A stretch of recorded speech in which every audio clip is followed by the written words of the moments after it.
welcome dear viewers, you're watching ERi-TV. I'm Bersabet Taghla, beginning this broadcast with the major headlines for today. Eritrea participates in 2 international meetings in New York. The governor of Gashbarka region conducts a seminar.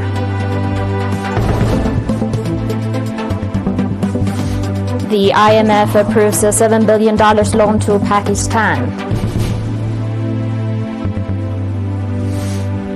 And Ecuador battles wildfires as drought grips South America.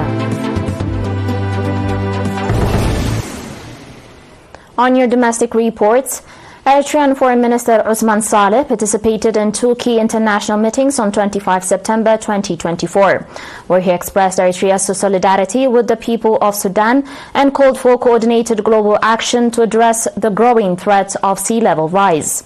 At the meeting titled The Cost of Inaction, Urgent and Collective Support to Scale Up the Humanitarian Response in Sudan and the Region, Minister Osman Saleh reaffirmed Eritrea's unwavering support for Sudan during this critical period. Despite limited resources, Eritrea has provided protection and assistance to Sudanese refugees, demonstrating its solidarity with the Sudanese people. Minister Osman also highlighted Eritrea's diplomatic efforts to achieve an immediate and permanent ceasefire in Sudan. Eritrea has been actively engaging with key stakeholders and participating in regional initiatives aimed at alleviating human suffering and promoting peace. He emphasized the need for Sudanese-owned inclusive peace process supported by neighboring countries. Eritrea has maintained close cooperation with Sudanese and UN delegations, including discussions in Asmara with Mr. Ramtane Lamambra, the UN Secretary General's personal envoy for Sudan. The minister stressed the importance of coordinating various peace initiatives to enhance their effectiveness. In a separate address at the high-level plenary meeting on sea level rise, Minister Osman Saleh underscored Eritrea's commitment to preserving maritime boundaries and the sovereign rights of states over their maritime spaces, in accordance with international law. He also highlighted the crucial role of littoral states in securing and promoting a sustainable maritime ecosystem. Minister Osman called on the international community to build a common understanding of the threats posed by sea level rise and to implement concrete actions that address both immediate and long-term challenges. He emphasized the need to protect the rights, livelihoods and cultures of populations affected by rising sea levels, stressing the importance of proactive and inclusive solutions to this global crisis.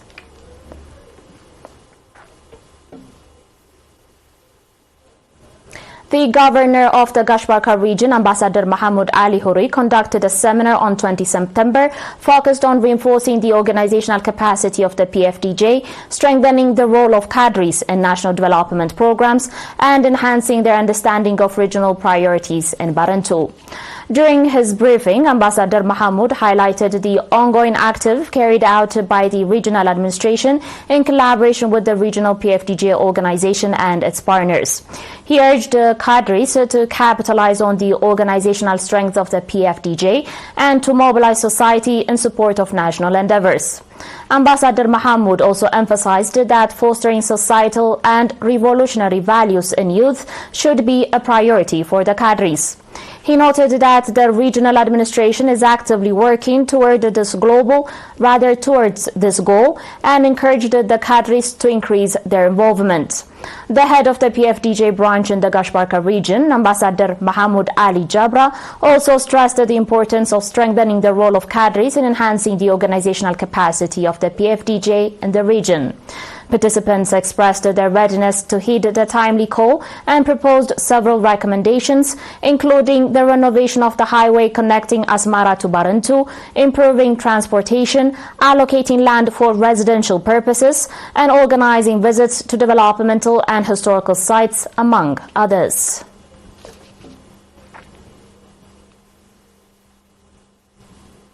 The Ministry of Marine Resources organized a 6-month practical and theoretical training for over 350 of its staff members.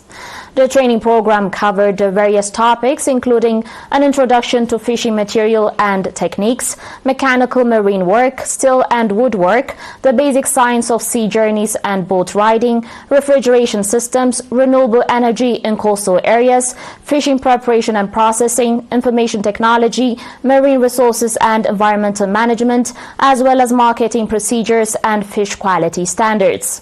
Speaking at the graduation ceremony held on 24 September, the Minister of Marine Resources, Mr. Tawaldak Alati, emphasized that empowering human resources is essential to ensuring economic independence and enhancing production and productivity. He called on the trainees to make significant contributions using the skills they have gained. A representative of the trainees, reflecting on the impact of the training on their personal and professional lives, expressed their commitment to applying the newly acquired knowledge and practice. The governor of the Northern Red Sea region, Ms. Asbarat Abraha, and other dignitaries attended the graduation ceremony, which was highlighted by performances organized by the trainees.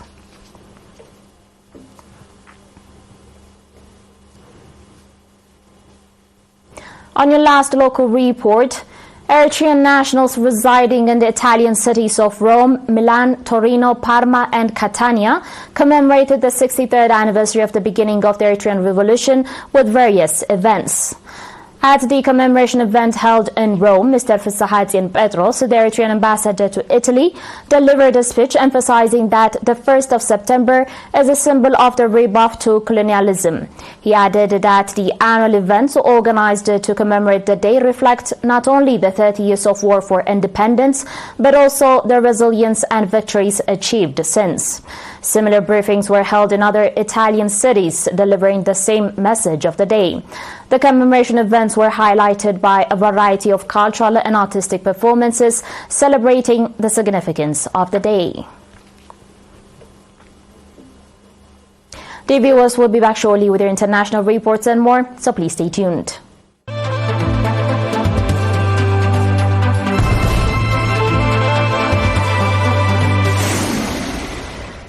Welcome back.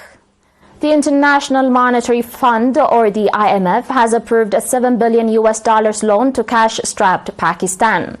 The country is due to receive the first $1 billion of the loan immediately, with the balance to be paid out over the next 3 years.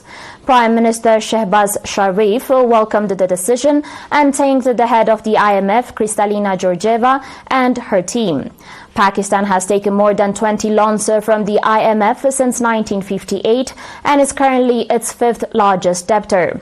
The new program will require sound policies and reforms to stabilize and help make the economy more resilient, the IMF stated. The South Asian nation has pledged that it would be the last loan from the international lender.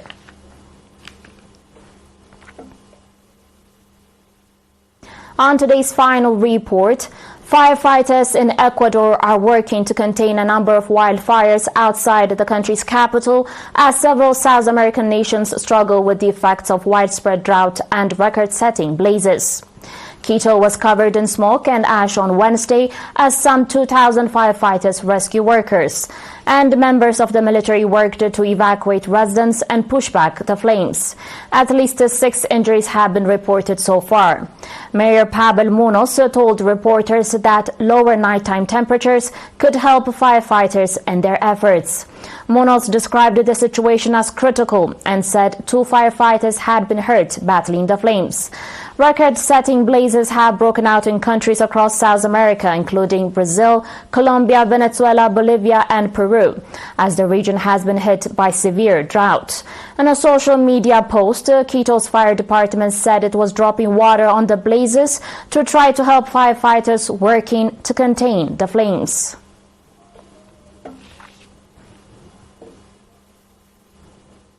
You're still watching us on ERi-TV, dear viewers, and now recap of the major headlines. Eritrea participates in 2 international meetings in New York. The governor of Kashbarka region conducts a seminar. The IMF approves a $7 billion loan to Pakistan. And Ecuador battles wildfires as drought grips South America. That's it for today, dear viewers. Thanks for watching.